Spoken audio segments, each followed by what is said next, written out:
All right. Thank you for being here today. And my name is Delisa West. I'm a dream doula and a spiritual life coach. And I would love to share my screen. So let me do that now.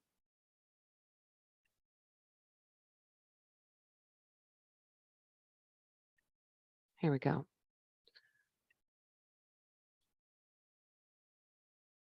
What I'm going to talk to you about today is covered in many spiritual books and self help seminars.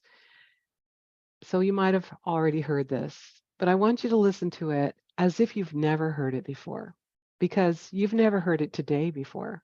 And today you're a different person than you were yesterday. So we're going to talk about the 3 keys to mastering your results, the power of vision. There's a cute joke I'm not going to tell you. Instead, I'm going to do a mind exercise with you. So if you feel comfortable, please let your eyes flutter closed and imagine that you have in your hand a ripe lemon. Take that lemon up to your nose in your imagination and smell it. And then imaginally, safely, cut that lemon in half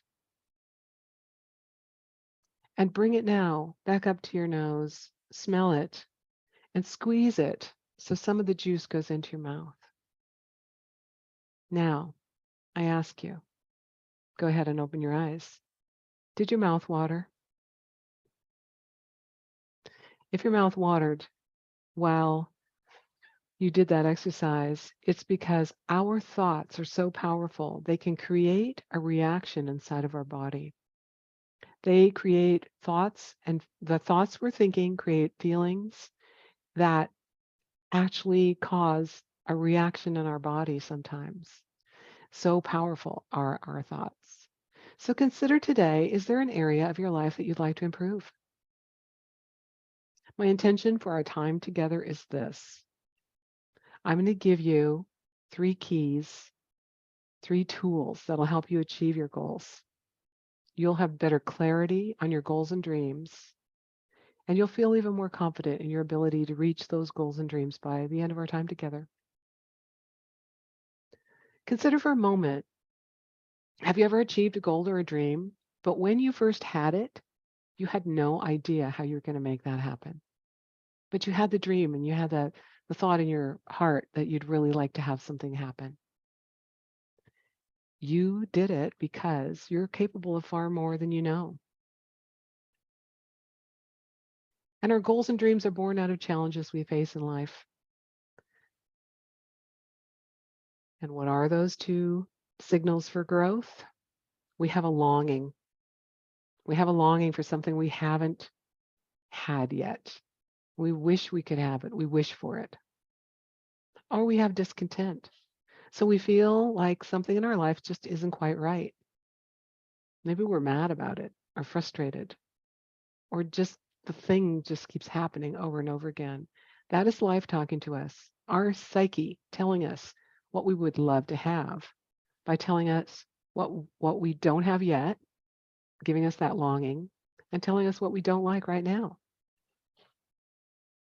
Michael Beckwith, who is on The Secret and has a church in Hollywood, says we're often pushed by our pain until we're pulled by a vision. Many people do change their lives when their lives are just too painful to stay where they are.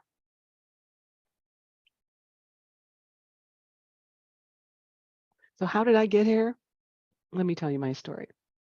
During COVID, one day I got up in my little apartment.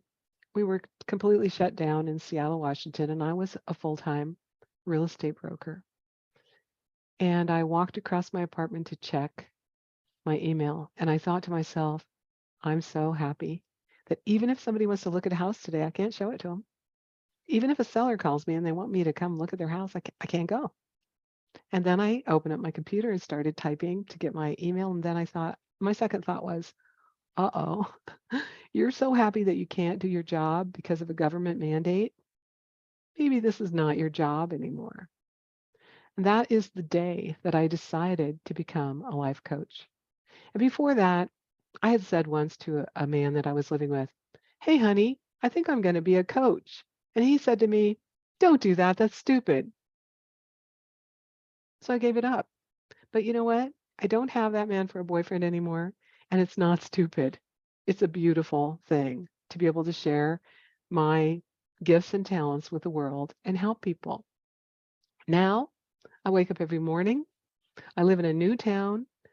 I look outside and usually I say, wow, it's a sunny day. And I'm so thrilled and so grateful that I can share my gifts and talents with the world as a coach. So today I promise you, you'll get 3 keys to mastering your results. I invite you to consider this concept. We're always creating results. We're creating results by default, by just living another day of life and going through the motions. What are we doing? What are my appointments? What are my errands? All the forces that of life that just keep you going day by day by day. And as my mentor Mary says, you can live the same life every year for 99 years, or you can live a life you would love. So are you living by design or by default? For in a moment, we're going to consider the 4 quadrants of life, one of them being health and well-being. So how do you feel in your body? Another one being love and relationships. How is your love life? How are your relationships with your friends and your family? The third quadrant is vocation.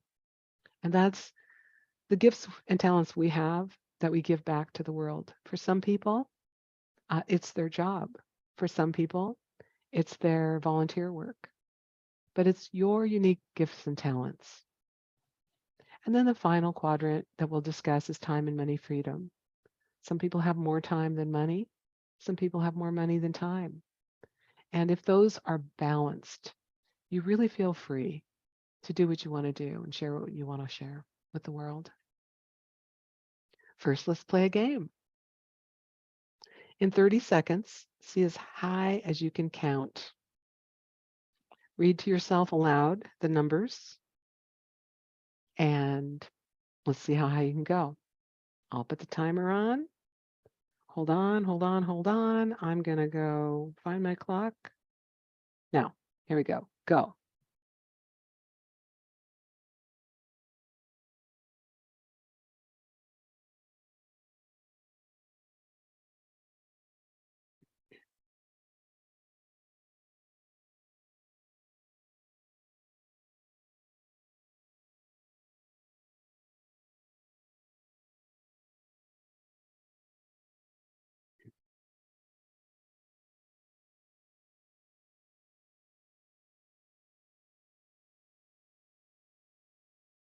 Okay, stop. Just making a note of that in your notes. How high did you get? Would you love to know the secret? If you carry this into 4 different quadrants, it goes like this, counterclockwise, the 1, the 2, the 3, the 4, etc. So now let's try that again and see if you get a higher number. Ready?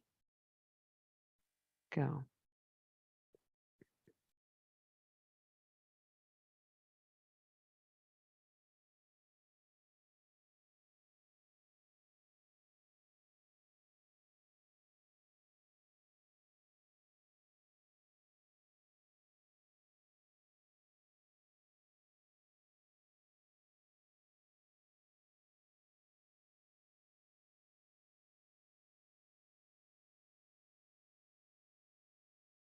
All right, stop. Just make a note. For some people, for most people, they get a higher number the second time when they know the secret. And the only thing that changed was your awareness of the pattern of things. So let's consider our awareness in these 4 quadrants. And I invite you to get your pen out and get ready to write down a number for these 4 quadrants. Let's start first with the concept that our thoughts do create our feelings, like in the lemon exercise. Our feelings are evident in the actions we take. For example, the action you take from a fear based reality and the action you take from a joy based reality are going to be different choices. And the actions we take in life give us our results. Most people don't know that. They think that they have feelings because of something. They think they do an action because of something. They think they get results because of something. They don't realize that their thoughts start it all.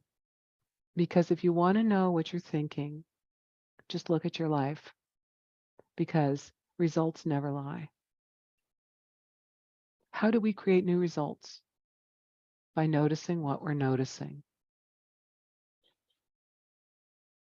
So let's start by noticing in those 4 quadrants your current results.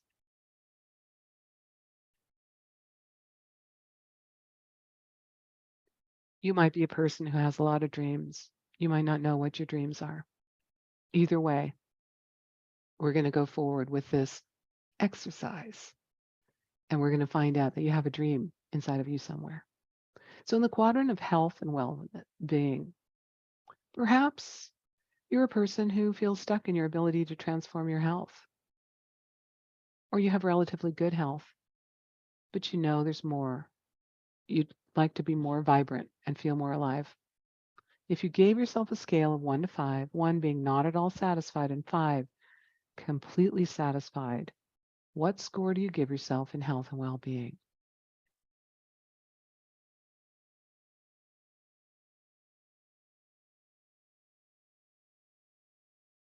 Now moving into the love and relationships quadrant. You might be a person who longs to have a beautiful, deep, fun, passionate relationship with a loving partner. Maybe you have a great relationship and you like it to be deeper. Maybe you're considering relationships with friends or relations. Give yourself a score in the love and relationship quadrant. 1 being not at all satisfied and 5 being completely satisfied.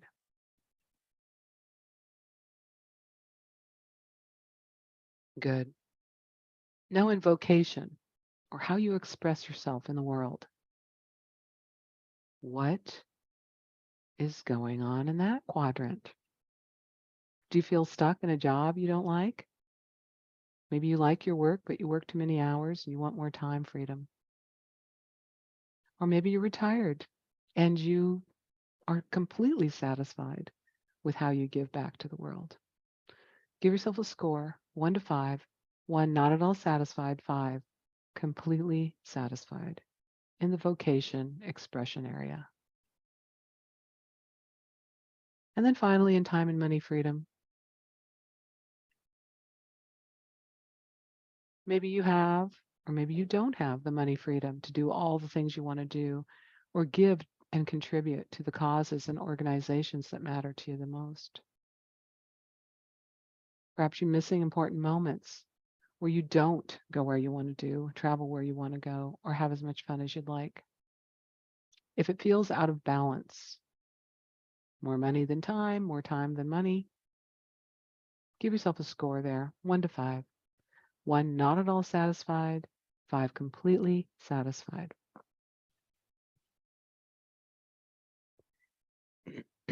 Now you've given yourself a score in those 4 quadrants. For a moment, just look at those numbers.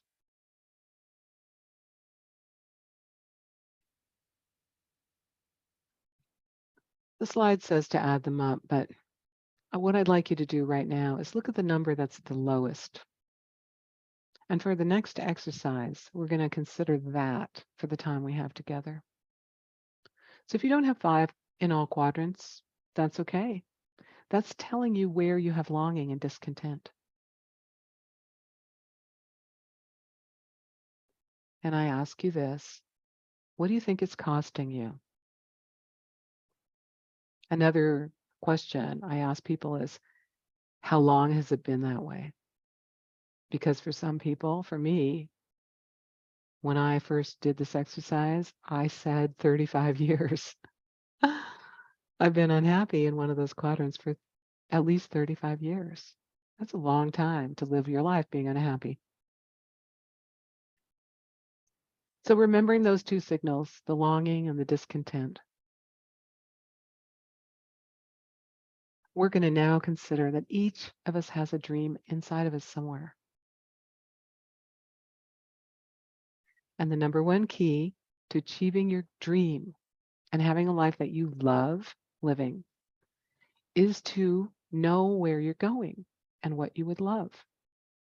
So just like if you build a house, you need a blueprint.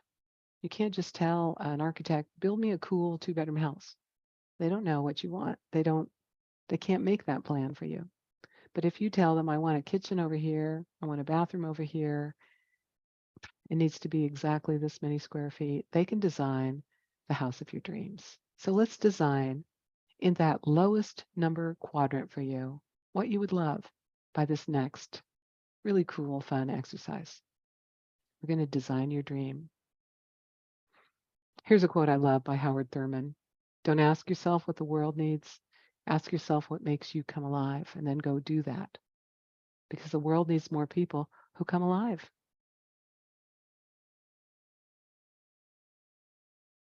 So on the top of a page or in the middle of a page, wherever you are, write down, clarity is power. Oh, I see. Did you want to take a picture of that quote? I can go back. All right. Clarity is power. So in a moment, I'm going to take you through an imaginal time machine. After you've written clarity is power at the top of your page, please let your eyes flutter closed and take 3 deep breaths in through your nose and out through your mouth slowly. Deep, deep breath in and slowly let it out. Let it go, let it go, let it go. And a third deep breath. And now in your imagination, I invite you to see in front of you your very own time machine. Whatever your psyche shows you is perfect.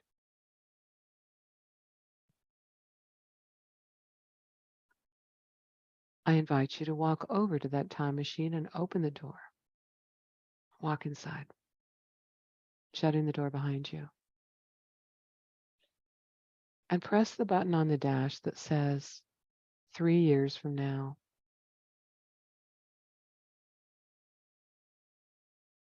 Now we're in this time machine, we're moving forward in time. Today, it's March of 2023. Now you're moving forward in time, it's March of 2024. It's March of 2025, it's March of 2026. And where you are is you're in the future of your beautiful life, where everything you long for has already happened. You are where everything has worked out.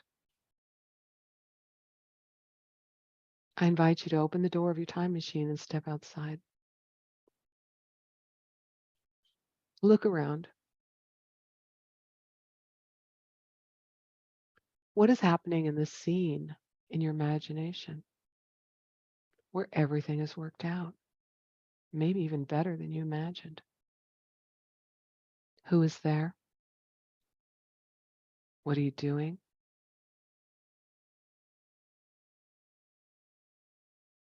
Can you see anything or smell anything? Touch anything? Hear anything?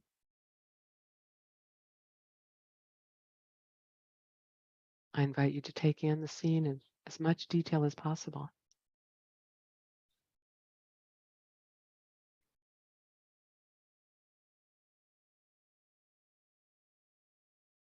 And looking around, notice how you feel now that everything has worked out.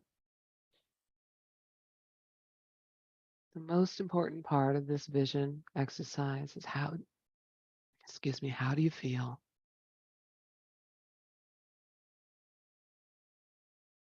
Everything's worked out. Look around, take in the scene one final time. And I invite you now to step back into your time machine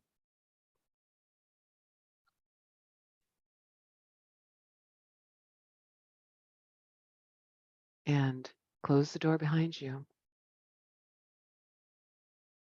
Push the button on the dash that says back to the current time. So now we're traveling back in time from 2025 to 2024, 2023. It's now today, and you're back in your own time and space, in your own chair, in your own unique place in the world. Now, when you're ready, feel free to open your eyes, and I would like you to write, I'm so happy and grateful now that. I'll give you 3 minutes to write as much as you can recall from that time.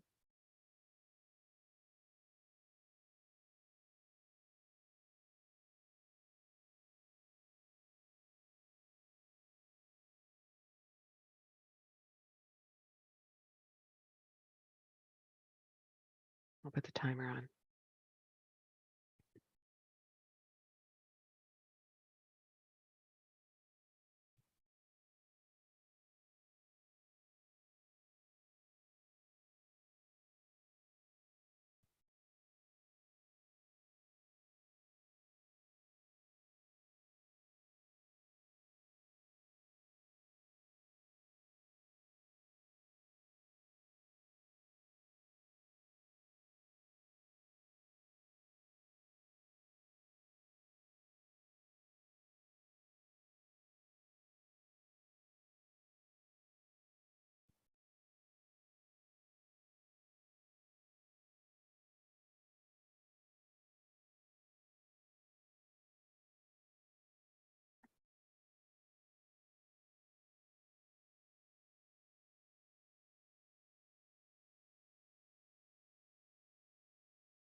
Okay, about 15 more seconds to wrap that up.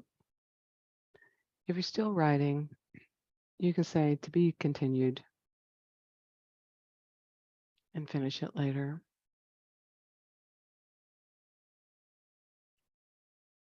And at the bottom of the page, please write this or something even better still.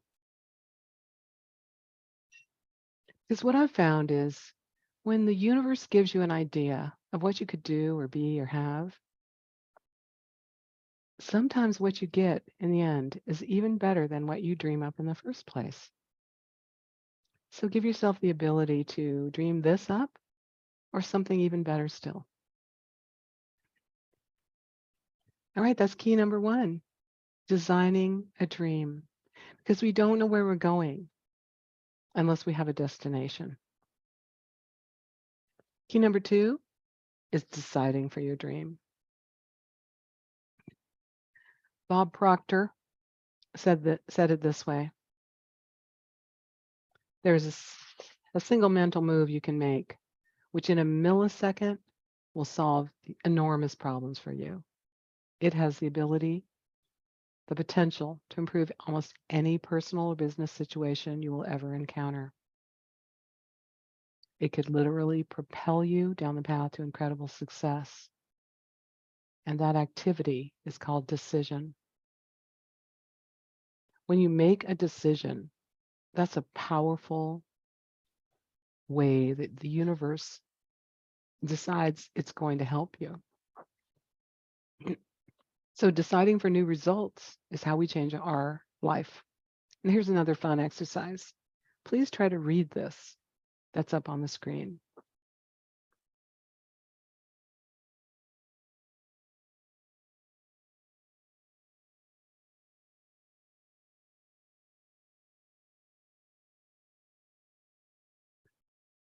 So even though those words are all jumbled up, the first and the last letter are the ones that really are in the word, and our brain makes up the rest. So between deciding for new results and getting them, there's a gap. There's where you are now and what you would love. And what's in the middle? How to do it. This is what our human brain thinks up whenever we have a big goal or dream. We think about the big goal or dream, and then we're like, oh, wait a minute, how am I going to do that? Well, you don't have to know the how, just like you don't have to know all the letters in all the right spots, because our brain and our human psyche will figure out how to get there. If you decide, if you make a decision, you're going there. So that's key number two, making a decision and going for it. Key number three, befriending your fear. Now, what comes up for people when they have a big goal or dream? First, they wonder how they're going to do it. They need to know the steps. Excuse me, you might not know the steps. And fear is going to come up. Fear is normal. That just means you're on the edge of what you've done before up until now. So you're going to hear thoughts like this. Yeah, right. That's not going to happen. Or how are you going to do that? Where will you find the time? Where are you going to get the money? These are paradigms. These paradigms come up to be healed and shifted. Everyone has a thought. The most common thought is, I'm not good enough in the human psyche. People think they're not good enough, so they can't have the dream that they have. And then all these other thoughts as well. You've probably had these. So deciding for new results creates fear. And this is how fear comes up for most people. Delay or distraction. Instead of doing something toward your goal, you might think perhaps you should do the laundry or take a nap or go out and garden or run some errands. You distract yourself by watching Netflix or reading a book instead of taking one step towards your dream. Another way, just like that last slide shared, is our thoughts that talk us out of it or dissuade ourselves from going there. And a third way, which happens, is DEFCON 1, which is a militaristic term for being able to push the button and hit the nuclear bombs, right? What happens when you're really, really in fear is that your body will feel sick. Some people get a stomach ache, a headache. You might get some kind of symptom that makes you stop in your tracks. If that's what happens for you and fear comes up in that extreme way, a really good way to deal with it is to say, all right, fear, I hear you. And Thursday at 3 o'clock, I'm going to make an appointment to talk to you. But up until then, I got stuff to do. So you set aside that fear that's really, really frightening you, and you make an appointment in the future to talk about it. And then, of course, make that appointment, do it. The good news is when fear comes up, that just means you're right on the edge of where you were before. Because there's a part of you that says, I can do this, heck yeah. And then there's a part of you that says, what if I fail? Well, fear and failure are prerequisites for success. So those little voices inside that say you can't do it, you're not good enough, you don't have the time, you don't have the know-how, that is really just saying, I'm here to keep you safe. I'm going to make sure you don't have that experience again. I'll take care of your kids. I'll make sure you're not embarrassed. Now's not a good time. Wait till later. All these paradigms come up to be healed, but they're not the voice we should listen to. Because consider this, when little kids learn how to walk or ski, when they fall down a lot, do they quit? Do they just say, I'm not going to walk? I guess I won't ski? No, they keep getting up and trying it over and over and over again until they do it. So, in other words, we learn to walk by falling down. Oprah Winfrey was fired from TV executives because they said she wasn't fit for TV back in the day. Bruce Springsteen was fired from his first band because he said he couldn't sing. The Chicken Soup for the Soul dudes, their book was rejected 144 times before it was published. And Steven Spielberg was rejected from film school not once, twice, 3 times. Did that mean they didn't go forward? No. Walt Disney also fired from a newspaper job because he said he lacked imagination. So fear and failure are prerequisites for achieving great dreams. Befriending your fear is what needs to happen because there's a part of you that wants to go forward. There's a part of you that wants to play small. You need to listen to the part of you that does want to go forward. Fear is in the middle. Not today, fear. So when fear and doubt or worry come up while you're going toward a big dream or goal, if you remember what your dream is and you keep that in your mind and you do one thing from where you are with what you have towards your dream, that tells yourself, your psyche, and the universe that you're really going for it. And unbelievable things out of the blue happen to help you achieve that dream. Just take an action in the direction of your dream. One of the metaphors I heard from this was if you're driving down a dark road at night, you can't see your destination in your headlights. You can only see a portion of the road right in front of you. But you keep driving anyway because you think you'll get to your destination. And the further you get down that road, the more of the road is illuminated until you finally get to your destination. So befriending your fear, the trick to taking the fear and going toward what you love anyway is to take an action. What's one thing I can do from where I am today with what I have today and do it, even if it's a tiny, small step. That's how you get your forward momentum. So to recap what we covered today, mastering your results, we talked about expanding your awareness of the pattern of success. We talked about how if you want to change your results, you need to change your thinking. And we talked about how to generate new ideas by asking the question, what would I love? If that is the only thing you remember from today, that simple question will transform your life. Most of us go through our world noticing what we don't like, what's wrong, what we wish would change.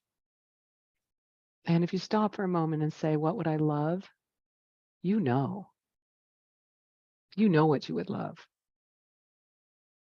Figure out how to take one step toward that. So the 3 keys that I shared with you today, 1, designing your dream, getting a clear vision of what it would be. 2, making a decision to go for that dream. And then a couple of ideas about befriending your fear.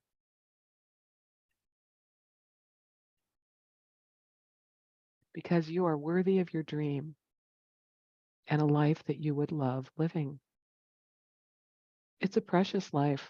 Every morning when I wake up, I have such great gratitude for another day of life.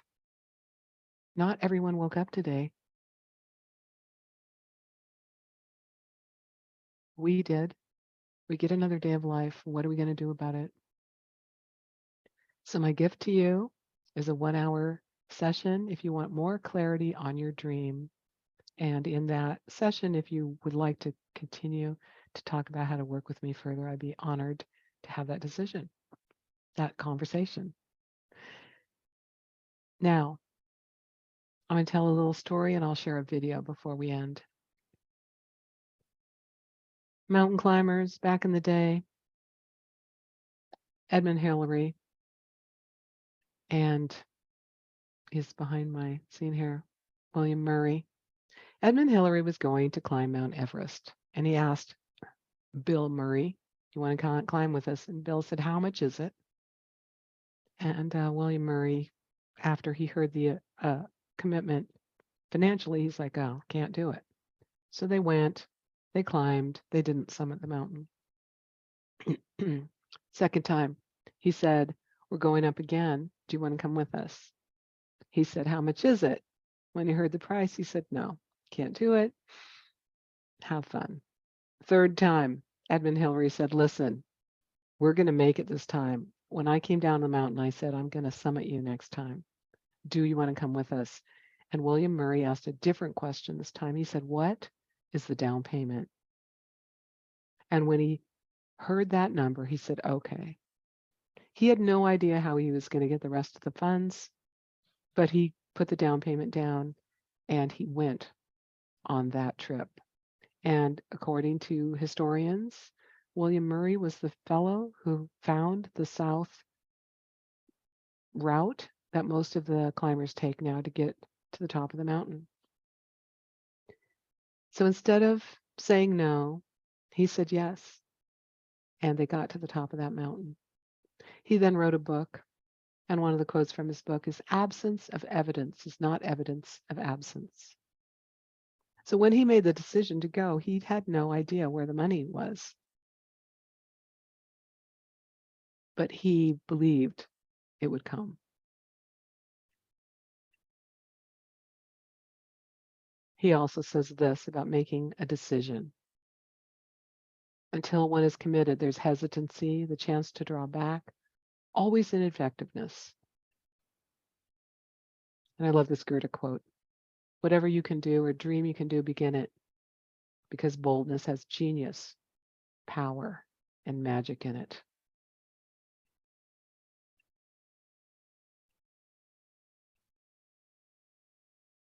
All right, enjoy this video. I want you to ponder these 4 questions. First question to ponder when you go home is why? Why go this far? Why try to learn this much? Why study? Why put yourself out? Why try to earn as much as you can earn, share as much as you can share? Why try to become all that you can possibly become? Why develop yourself to the full?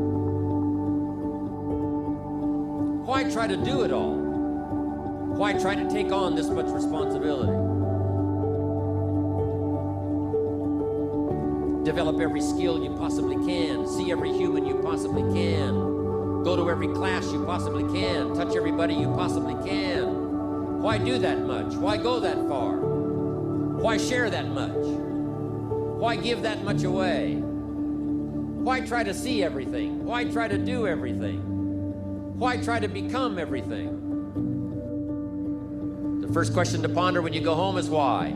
Here's another good answer to why. It's the second question. Why not?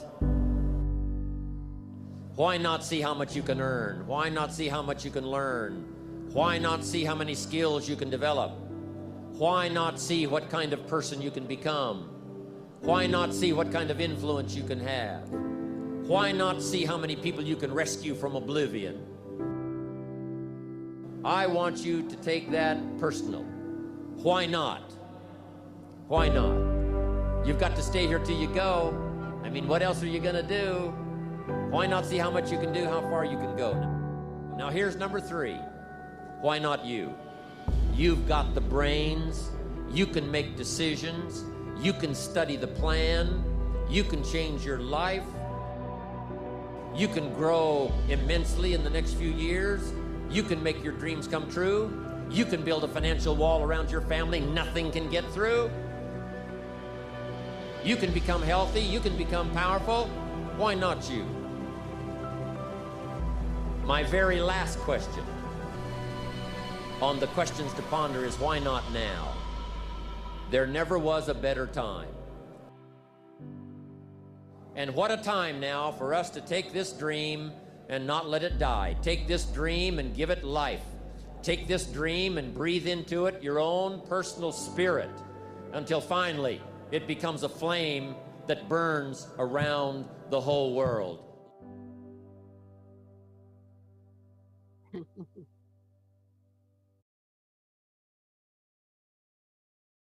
All right.